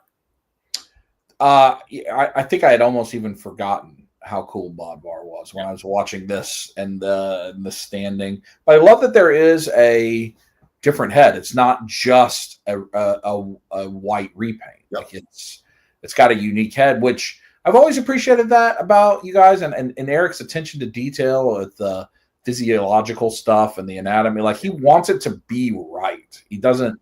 For sure. It would be very easy to just say, look, it's a polar bear because it's white. Yeah. Oh, it's painted black and white, panda bear. Well, those are different things. Like they don't look the same. So I do appreciate that. And I think like this is this actually looks kind of cute. Like he wants to be your friend. I don't think he wants to be your friend, but I love the standing of this is good. And it kind of, we're all raised on D&D. You got to have a big bear and then some sort of adventure party thing.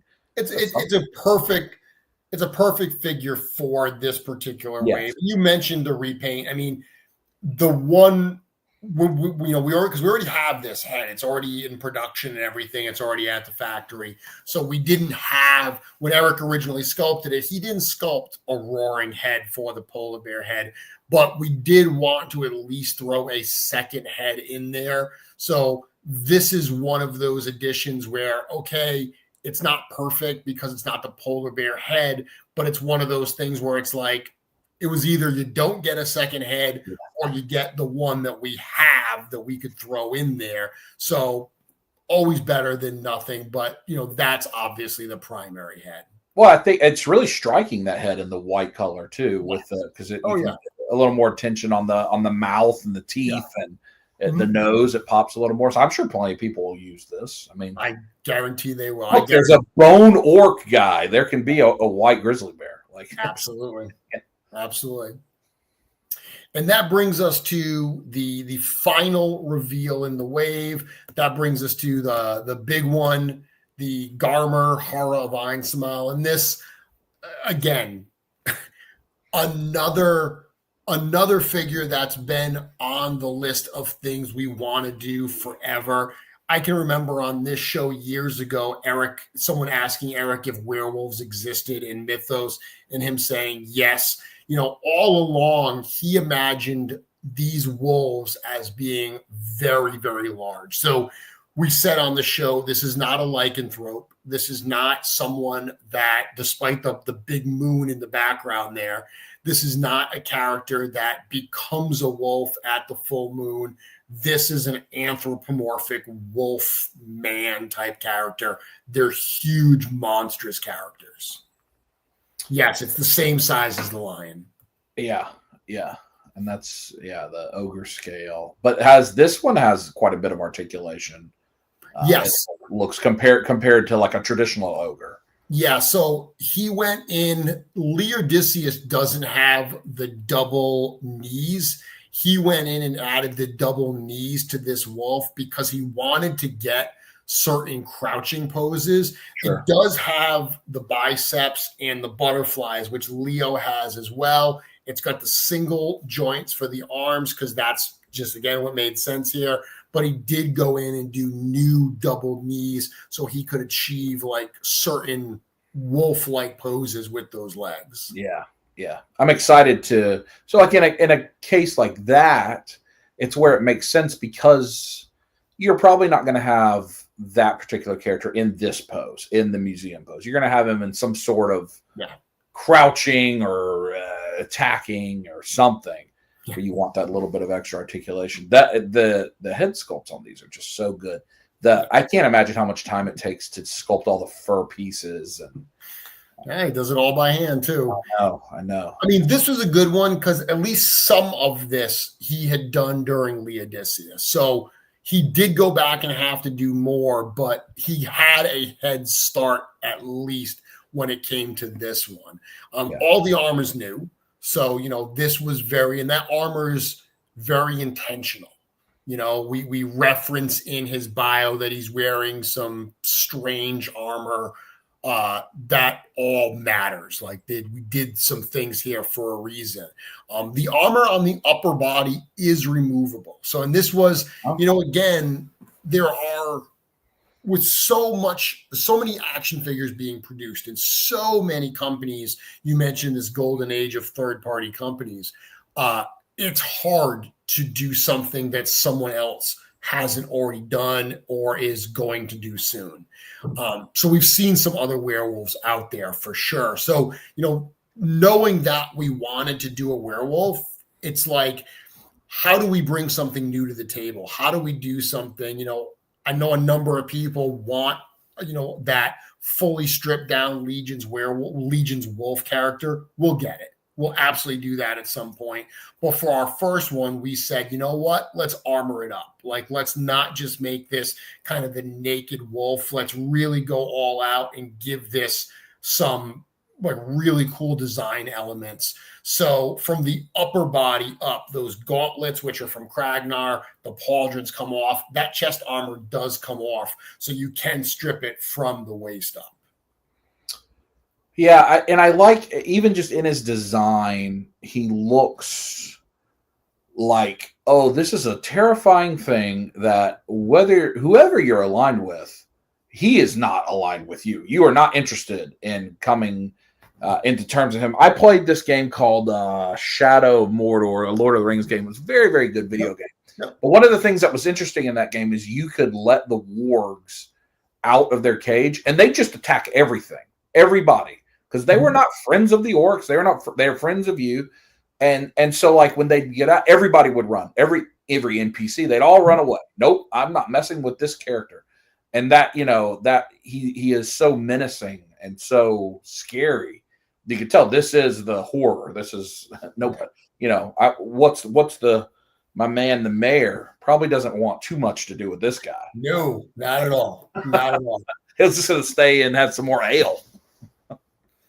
So a couple of questions. People asking, can the armor go on a Dragoseer? I haven't tried, but I mean, they're both ogre scale. This guy's a little oversized, but so is the Dragoseers, like Arakagor. So sure, you can fit it on there. Exactly how cleanly it fits, I don't know, but I think because they're similar sizes, should probably fit pretty well. Is the vampire head removable on his belt?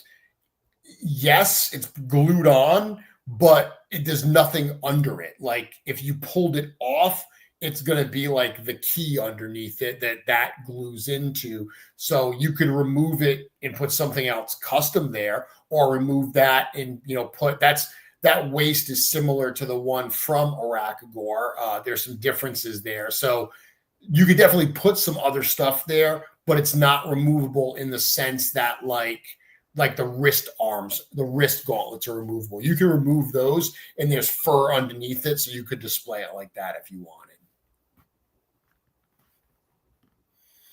Is the red there on the bottom? Is that a soft good like loin?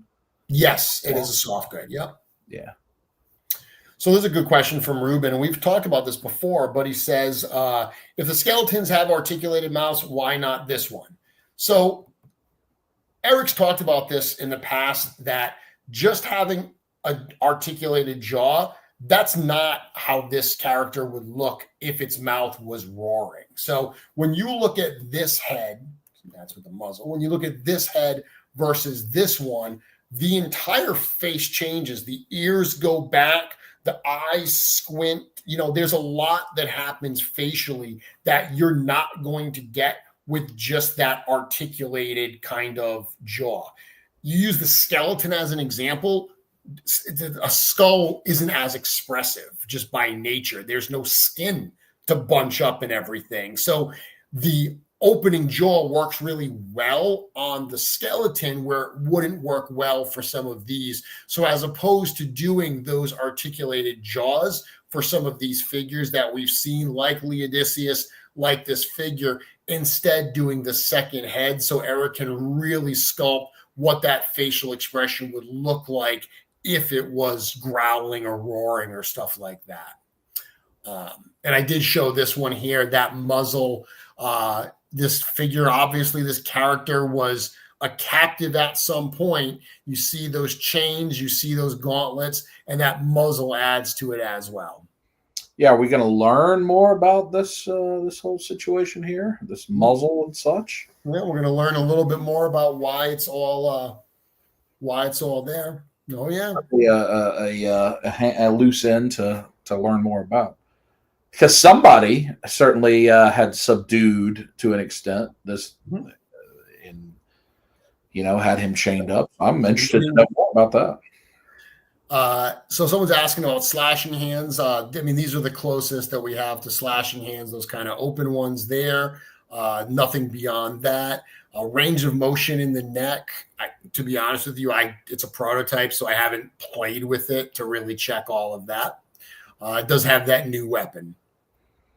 A paint job is really good too on the head with the eyes, almost like an airbrush type look with the multi-tones of the fur. Really, really nice job there. Very cool. So all in all, this is what we've got for the wave. And, as we're going through this, obviously need to mention these are available for pre-order through Sunday, August 3rd at storehorseman.com. This wave will be available through retailers after the fact. It will be at normal retail pricing. Similarly, when we have this at shows in the future, it will also be at normal retail pricing. So the lowest price you're going to pay for this, of course, is during that direct pre-order.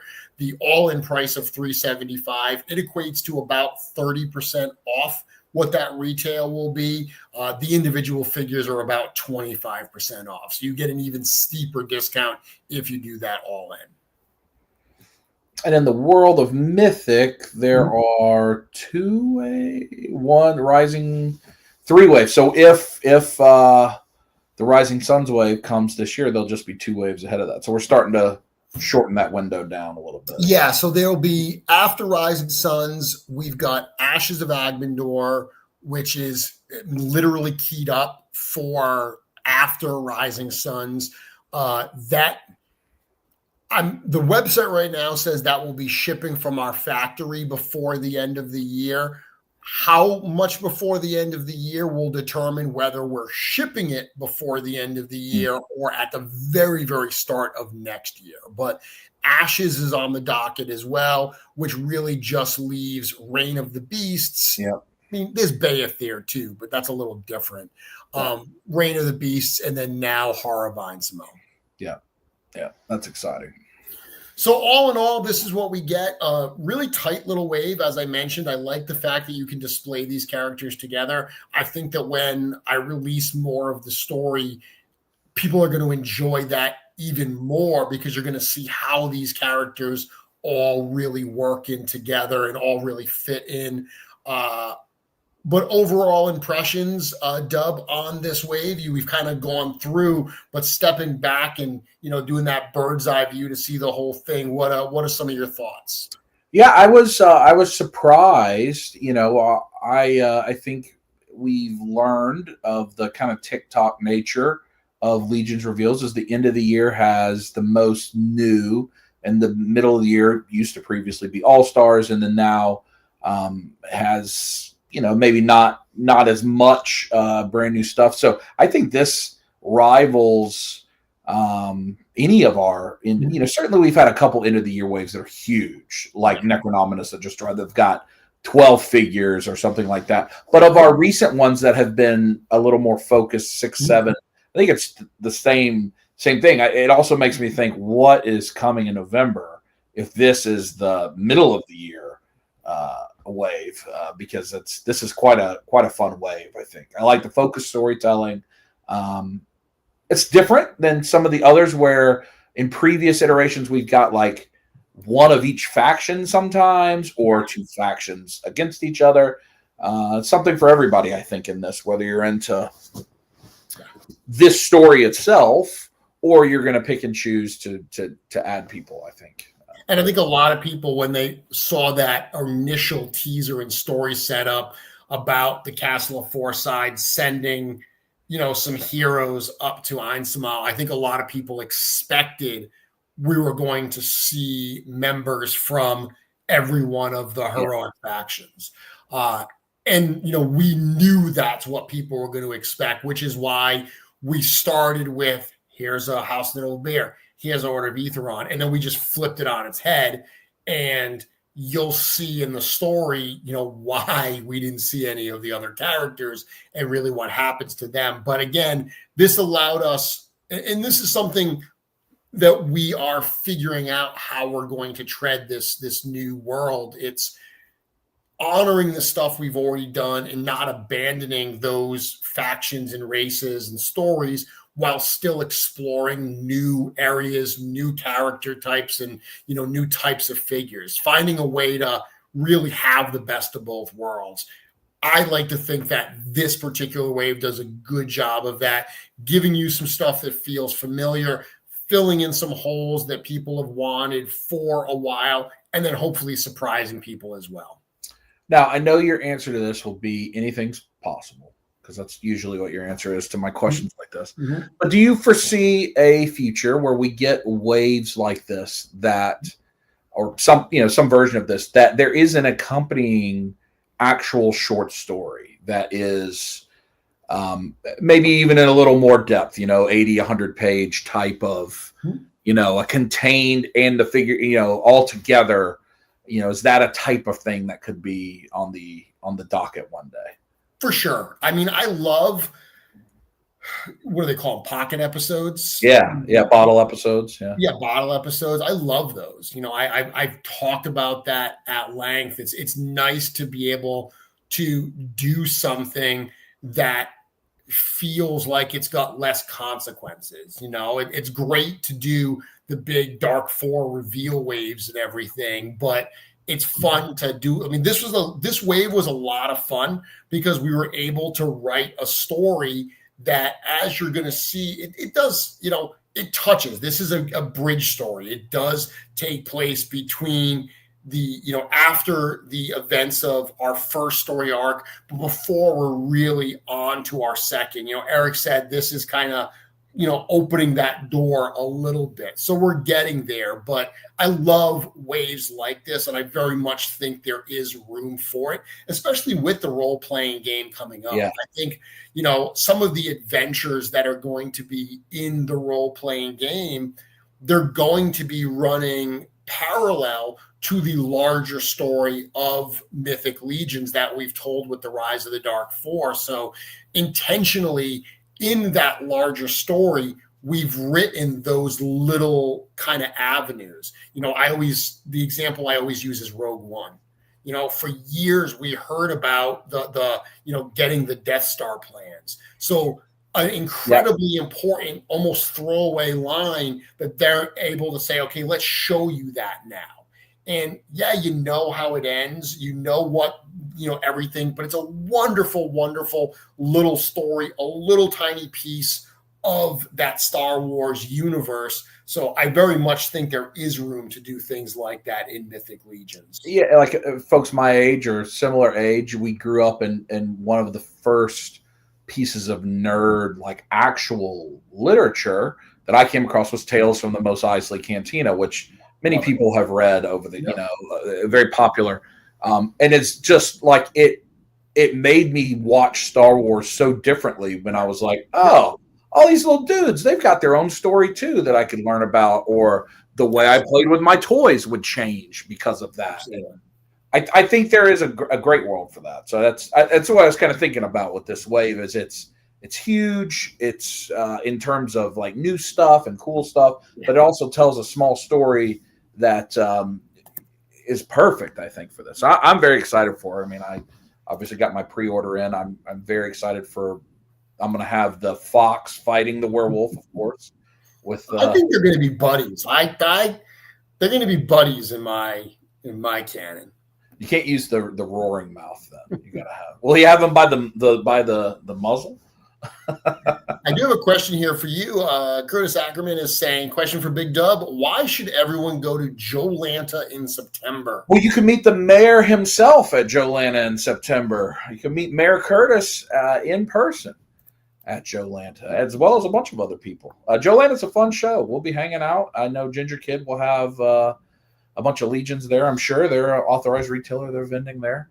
I do think there's some other exclusives that'll be there, but you can meet the mayor himself. Mayor himself. That's just a couple weeks after our event too. So that's another fun show coming up. And the last thing that I have is I just want to give a little love, give a little attention to a longtime Legions fan, and actually someone who worked with Four Horsemen Studios.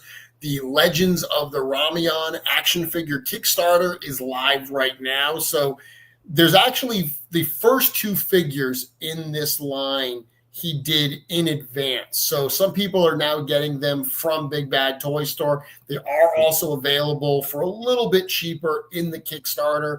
And my understanding is at the end of the Kickstarter, those are going to get filled like right away. So if you back for, those are series 1. If you back for series 1 and series 2, he's got series 1 in hand. So he's going to fill those. But Sumia, he's also been announced they're going to be at Legions Con as well this year. So they've got a Kickstarter going on right now, 32 days to go. They're a little bit under halfway, so they definitely have some ground to make up. Super cool stuff. Eric Miller, painted a bunch of the figures for these as well. As I mentioned, Four Horsemen Studios did some work on this for the sculpting and the prototyping and all that. So super cool member of the Legions family. This goes until August 17th. So you have plenty of time to get in your Horror of Einsamall pre-order before this actually hits where you have to pay for it. Remember, with Kickstarter, if you do back the project, you're not charged up front. You're charged at the end of the Kickstarter. So even if you go up there and back right now after this this video is done, you're not going to get charged until August 17th. There's one thing also with Kickstarter. Everyone is unique, but I think a thing that people don't always know about, because this will be relevant for when the tabletop game launches. Mm-hmm. If you can do the thing where you just back at $1 just to help, you want to give $1. But what that does is it unlocks the ability for you in the backer kit section to decide to raise and buy figures that got unlocked or whatever at the Kickstarter price very often, and in the vast majority of what I've had. So like, you can back something like this at just a little bit just to help, and then decide if it gets funded, that kind of thing too. So I'm not sure everybody realizes that usually that does get you into that backer kit program, and you can buy the figures at the price and that kind of thing, which is cool. Yeah, absolutely. And it gets you all, because you are a backer at that point, any of the updates that are like backer only, you get to see all of those and stuff. I mean, it's a cliche thing to say every little bit helps, but it's true. It's absolutely true. When you're a creator who's trying, Sumya's got a $50,000 goal, not a very lofty goal in the grand scheme of action figure Kickstarters, probably one of the lower funding goals that I've seen. So very, very attainable, very, very doable. He's got 94 backers so far. That's a fraction of the amount of people that are in our community. So super cool guy. I wish him all the best. I know I'll be backing it. So looking forward to it. Yep. Very cool. One more thing, a little message from Curtis. Thank you for the reminder, Curtis. Prayers for Tanya McCoy. She had her surgery yesterday and is home recovering. Tanya, you are in all our thoughts. I hope you are feeling better. We hope to see you out there soon. Yes. With that, Dub, any last words before we call it an evening and say bye to everybody? No, I just say it was different. I'm not in the room with you as opposed to my last appearance, which was back-to-back appearances.